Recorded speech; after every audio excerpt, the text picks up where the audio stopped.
Hello, today is an exciting day because it's my Genshin anniversary. Song I didn't plan. Oh my gosh, I should cut that out. So yeah, today is my Genshin anniversary, 365 days. Well, 364, it says on my Hoyo Lab account, but today's the only day I have to film, okay? So we're calling it 365. Yeah, so I started playing Genshin Impact a year ago, changed some things in my life. I know that sounds dramatic, but it really did change things for me. I started streaming because of Genshin Impact. I built my community based on a lot of Genshin Impact players. I met a lot of friends through the game, so it's been a ride. But yes, it's been a whole year. I can't believe it. It feels weird. Anyway, today I'm just gonna kind of look at my account, show what I guess you could do in a year of consistent playing, as well as talk about some things I maybe wouldn't have done, as well as things that I don't regret. I hope you enjoy.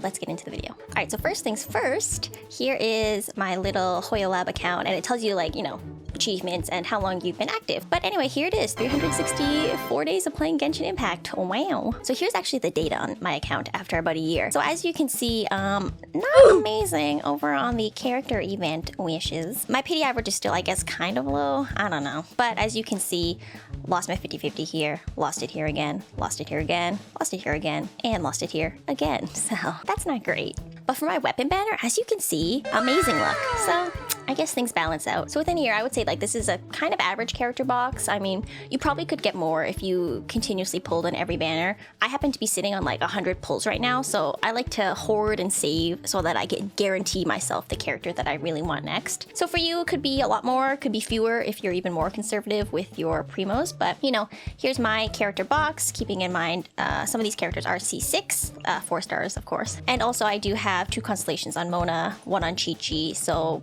in terms of 5 stars, like, that's about how many I have. Same goes for the weapon box. I'm actually really lucky with the weapon box, as you just saw with the wish tally. Like, I mean, these 3 for, I think, under 100 wishes is phenomenal, especially because they were the ones I wanted. I guess my luck balances out with the weapon banner and the standard banner, so I'm gonna call it average. Artifacts. Within a year, you will have a good artifact box. If you're farming them, if you're building them up, then you're gonna have, yeah, a good solid artifact box. So mine's not even that huge. Like, as you can see, my level 20s only go down to about here. But I do have, you know, a lot of potential stuff, as you can see all the stuff that's locked. So you will have a pretty solid artifact box. I know at the beginning it feels like you never will have a whole 5-star set of artifacts. You will. You'll get there. Just a matter of farming and saving the ones that serve you. I'm not gonna go over every single category of stuff in my bag, but I do want to talk about the gadget section because it's more sentimental, more stuff we've done in the past in terms of events. So I have a couple of these little companion guys that float beside you. Of course, we've got like the most recent event stuff, the launch tube, Harpastum from the summer event, the lyre, this little guitar. I've been doing every single event since I started playing. So this is my gadget box. I do like looking back at some of the stuff we did. So this is kind of what you could have after a year with the new stuff that they're going to release. Next thing I want to talk about, Spiral Abyss. Within a year, you can absolutely be 36 starring your Abyss. So as you can see, I've been 36 starring the past couple phases. You can be 36 starring even way sooner than I was. I didn't build my teams entirely, you know, super smart. So you could absolutely, if you're going just pure meta and you don't even care about the characters you like, then you could be 36 starring really soon. I will say, if you are interested in 36 starring Abyss, you need to build certain core characters. Bennett, Zhangling, Xingqiu, Sucrose, Kazuha if you have them. Those are some core characters that will absolutely help you do Abyss. With that, you can run a national team like Bennett, Zhangling, Sucrose / Kazuha, and then slot in your DPS, Raiden Shogun, Tartiggles. I even ran Kai National the other day on my friend's account. So you could really slot in whoever, but if you have those core characters, your first team's good, right? The second team, you're gonna wanna pick a DPS, build around them. For me, it's Ito. To support Ito, I have Goro, Zhongli. The 4th slot is whomever would be best in that current Abyss cycle. So this cycle, I brought the Raiden Shogun. So I had Ito, Shogun, Goro, Zhongli. There's my second team, and that's pretty much it. So that's my advice for Abyss. Build those core characters and then focus around building your supports for a certain DPS. And then you will have 2 strong teams and they'll be able to bring you through Abyss. Now next I want to talk about things I wish I had known and things that honestly I probably would have known had I done any research. I kind of played the game just like really casually enjoying the story, and there's nothing wrong with that too. But if you're someone who is not like that and you want to know things right off the bat, like here's what I wish I would have known. First and foremost, do not ignore your talents. Don't ignore them on your supports, okay? It's not DPS City up in here. Your supports matter too. Level their talents. This is obviously excessive, okay? I love many, so that's not, you don't have to do this, but don't ignore your talents. And also, do not ignore EM. So personally, for a long time, I kind of only considered EM within the realm of like Anemo. So your Kazuha, your Sucrose, you need EM on them, obviously. But you shouldn't be ignoring your EM on your characters like Zhangling and Diluc. Because for example, I run Zhangling in my national team with Tartiggles.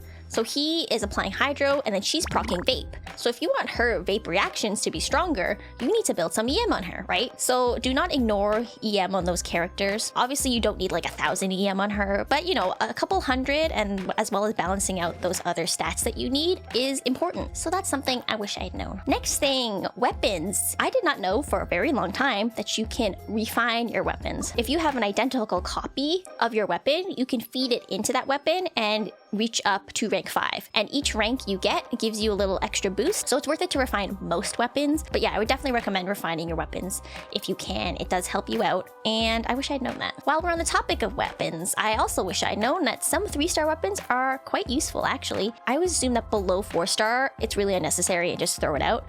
Not true. Thrilling Tales of the Dragon Slayers is a great weapon. Harbinger of Dawn for Albedo, another great weapon. Lock those weapons and refine them. Also, if you're a collector, I started doing this later in the game, so I don't have everything, then I would just recommend locking one of every weapon anyway and just refining it for collection purposes. There's some weapons that I can't get anymore at this stage in the game, so I just have like one copy. If you are into collecting, then that's something I would recommend. All right, next, when it comes to artifacts, number 1, pay attention. I did not pay attention for a long time. I had no idea what artifacts were, what the bonuses even did. So read the things. I know it seems like a lot for some of them, like look at this, but it is worth learning about them. And never feel bad for raising an artifact, because even if you, for example, finally got like the main stat you needed, but the substats are terrible, don't say like, ugh, I don't want to raise it because the substats are bad. It's not going to roll well because it can't. Don't worry about that. Raise it, and then later, once you get a better one, you can feed it into it. It's never a waste to raise your artifacts. So that's something I wish I told myself, because I held out on raising a lot of artifacts because I thought it wasn't good enough. But the truth is it'll help you in that moment, and then later once you get something better, you'll just feed it in and it's not a big deal. Now this is just on the cusp of what I wish I'd known, because I do think I stopped doing this right at the right time. You don't have to do every weekly boss. Like we have 5 of them now. That's a lot of resin if you don't need to be spending that resin. So if you need those talent materials, then obviously like do the bosses, but don't just be doing them because you think you can get like the billets, because it's rare enough as it is. Just wait for that to happen with the bosses that you actually need. Because if you don't need the talent materials, then like, don't do it. Don't feel like you have to do every weekly boss. You don't. I think I stopped just at the right time of doing every single boss because I felt like I had to. But if I had done more, it probably just would have been a waste of resin. So that's my advice for that. All right, next I want to talk about things I don't regret. So I looked up kind of what people were saying they regretted doing in the game. And I'm kind of on the other side of that, saying, I actually don't regret doing this. Number 1, I did pull on the standard banner a lot when I started, because like many people, I wanted one of the standard banner characters. I wanted Diluc. So I thought if I pull on the standard banner, my chances of getting Diluc are better than losing a 50-50 on the limited banner, which I know now is completely false. So I pulled a lot the standard banner. And a lot of people say they regret that because then they're getting 5 stars that they don't want, like a Chi-Chi instead of a Ka-Ching, whatever. But I actually got pretty much every 4-star from doing this, which is just pure luck. If I had gotten like 100 Zhenyans, then I'd be sitting here like, yeah, 100% don't pull in the standard banner. But it worked out for me. I happened to get a copy of just about every 4-star at the time I was playing from doing that. So I don't regret it. I think I would have regretted it had I kept doing it past what I was doing. So at some point I did switch to pulling on the limited banner, and that's actually how I got my Diluc, on the first limited banner I pulled on, which was the Kazuha banner. So don't worry about getting a specific 5-star. It'll happen if it happens. So if you want to pull on the standard banner, like pull the standard banner. I mean, personally, I don't regret it. So that's my hot take. So while we're on the topic of wishing, the next thing I don't regret is not pulling for characters solely because I liked them. I pulled for Kazuha. He was my first limited character because he seemed fun. I had no idea what the meta was at that time. I had no idea he would become such a big part of the meta. I just thought he was fun. So I don't regret pulling for a character just because I like them. And I think if you do that, you will never regret it because you like the character, right? So I've never had wishing regrets, I guess is what I'll say. I've never regretted not wishing for X character or wishing for X character because I pull for the characters I truly, really want. And then that's it. Because of that, I don't have any regrets. I think you know yourself, and if you pull for what you know you want, then you're not gonna have any regrets. Along those lines, the next thing I also don't regret is spending a lot of money at once because I had FOMO. So here's the perfect example, Raiden Shogun. When she first came out, talks about her C2 like through the roof, like you need C2, you need C2, you need C2, and you get swept up in it because the novelty of this new character who's so strong at a certain constellation, it makes you want to spend and get the constellation. My rule to myself is I never ever pull for constellations on the first run. So I did not pull for any extra constellations, and here she is with her rerun. I still don't want to pull for constellations. But if you had asked me back in the first time I got her if I wanted constellations, I probably would have said yes. But now I know that I don't use her as much as my other 5 stars, so I would have regretted getting FOMO and like spending that money to get C2, and it probably would have been quite a bit of money, right? That's kind of my advice to you, is maybe sit on it, see if you really actually like the character before you go harder for them. Not that I'm trying to tell you how to spend your money. If you have like a lot of pocket cash and you want to get C6, then get C6. But if you're a budget player like me, then that has been a choice that has helped me, is not getting constellations on the first go around. So that's something, again, I don't regret. I don't regret getting FOMO and pulling out the wallet. The next thing I don't regret is buying a character from the shop. Now, in like 99% of situations, I would agree that this is a waste of your star glitter and that you should just save it. Because the truth is, yes, you will at some point get that 4-star that you need. But I don't regret doing this because the first character I bought from the shop was Bennett, and I had 0 Bennetts, and I did not get C1 Bennett until like a month later, so that would have been my C0 Bennett, right, if I hadn't bought him. I don't regret that at all, because even to this day, just yesterday, I got my C5 Bennett. So here I am a year playing with a character that's really like a core part of my team.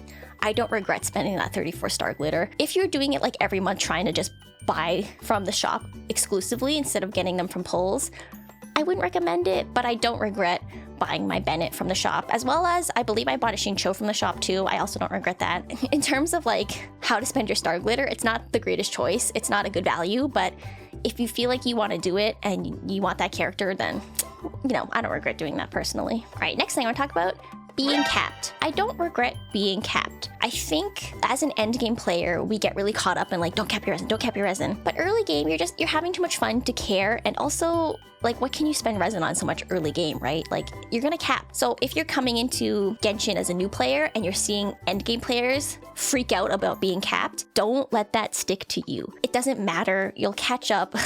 Early game, if you're just enjoying the ride and you don't even like know what this is at first, don't pay attention to it. I don't regret being capped for like a long time. I was capped almost all the time because I didn't like understand really how to spend resin and what was good to spend resin on.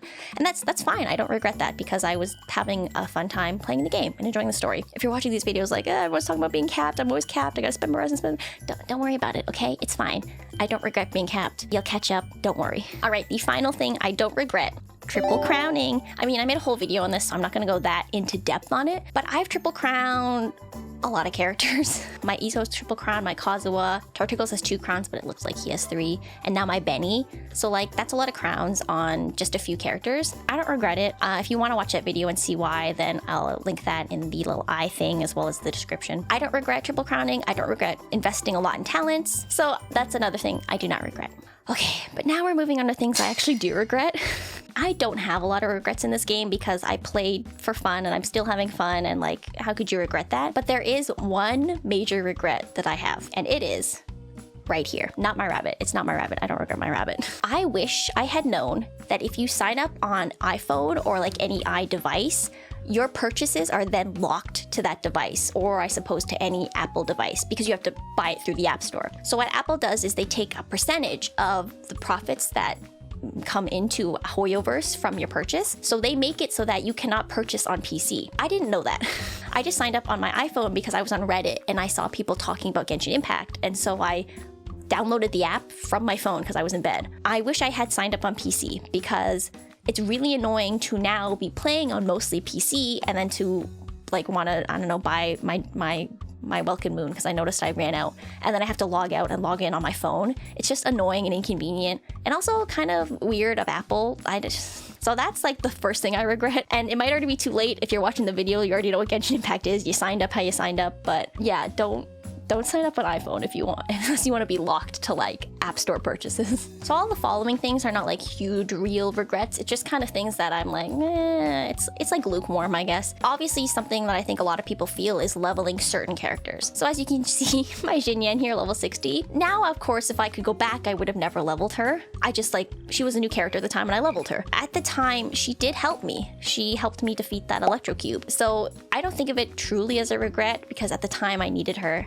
She helped, but now I would probably do more research into characters I actually wanted to play, or maybe test them out a little, the playstyle, before I actually leveled them, but it is what it is. All right, next thing, the Ascension quest that you do to raise your world level. I kind of wish that I hadn't felt like I needed to do it right away to get better drops from the next level. Of course, the drops, they do get better, but is it so significantly better that it was worth the struggle bus I went through? Like, probably not. And also keeping in mind, I played alone for a long time. Like, I didn't have friends to carry me. It's different if you have people to help you. Honestly, now I would say if you want to keep your world level at a certain level and just keep everything easier so that you can try out certain characters without having to level them to like 80 or something, I think it's worth it. Like, it's worth it to keep it at a certain point, and then when you're ready and you feel stronger, ascend then. Don't feel like you need to do it like right now because the drops are, you know, marginally better. I don't think it's super worth it, and you'll get there when you get there. Finally, this is again kind of a like whatever regret, but I wish I hadn't crafted so many prototype archaics. Like, I have this thing at R2 and this one level 70 just R1, and now I don't really, hello, who dis? But you know, at the time I really liked Claymore, so I just slapped this Claymore on everyone, but it didn't take long to get other 4-star Claymores that I could use. So, I mean, these are precious billets that, to be fair, I have a few I'm sitting on now anyway, so it's not like I need them at the moment, but if I could go back, maybe I would not have made 3 right off the bat of this exact weapon. But yeah, that about does it for my year in Genshin Impact. I'd like to thank the Academy. No. Yeah, so that's kind of what you could expect to have in an account after a year of, you know, I would say casual to medium casual playing. Like, I'm not playing Genshin like 12 hours a day, you know what I mean? As well as some tips and things that I maybe would have told myself could I go back in time and tell myself those things. Although that probably would have been lower on my list of priorities, because if I could go back in time, that's not going to be the first thing I would do, right? Like, it's time travel. Oh my gosh. But anyway, all in all, I mean, I don't know what to say. I don't want to get all mushy, but I really love this game in a way that I have never loved a game before. Like, I'm not a huge gamer person. This was kind of my first foray into a game like this, and I think it's really unique. I love the characters. I've met a lot of friends through the game. I started streaming because of the game, so I also like making YouTube videos for this game. Like, obviously I love it. It's a great game. I can't believe I've been playing it for a year. Also, a quick thank you if you're watching the video. Thanks for watching. Like I said, the whole reason I started making these videos is to show Genshin Impact stuff. So thanks everyone for coming along with me on this ride, all my Twitch friends, all my people who hang out in my chat, or just even if you're just lurking watching a video, I appreciate it. Thank you so much for watching once again. Here's to another year in Genshin Impact. I wish I was holding a cup. Oh, I actually have a cup. Here's to another year in Genshin Impact, and thank you again for joining me. I'll see you in the next one. Bye!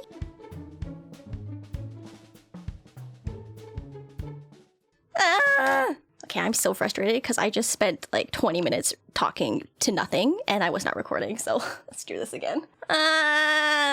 Pain.